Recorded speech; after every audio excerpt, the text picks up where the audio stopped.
ఇది కేవలం ఒక యుద్ధకథ కాదు, ఇది ధర్మం కోసం జరిగిన మహాసంగ్రామం, అదే మహాభారత. హస్తినాపురాన్ని పాలించిన రాజు శాంతను మహారాజు. ఒకరోజు గంగానది తీరంలో ఆయన ఒక అద్భుతమైన స్త్రీని చూశాడు. ఆమె పేరు గంగా. ఆమెను చూసిన క్షణంలోనే శాంతను ప్రేమలో పడ్డాడు. వివాహం చేసుకోవాలని కోరాడు.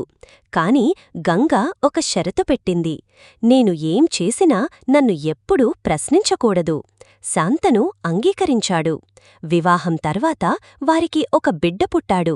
కాని అందరినీ ఆశ్చర్యపరుస్తూ గంగా ఆ శిశువును నదిలో ముంచేసింది. శాంతను బాధపడ్డాడు. కాని ఇచ్చిన మాటకోసం మౌనంగా ఉన్నాడు.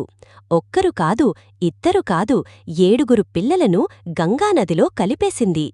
8వ బిడ్డ పుట్టినప్పుడు మాత్రం శాంతను ఇక ఆగలేకపోయాడు.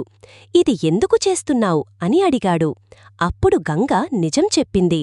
వీరు శాపం పొందిన అష్టవసువులు. వారికి విముక్తి ఇవ్వడానికి నేనిలా చేస్తున్నాను అని చెప్పి 8వ బిడ్డలు తీసుకుని అదృశ్యమైంది.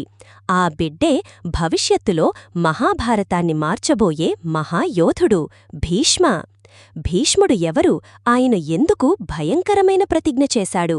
అది పార్ట్ 2లో.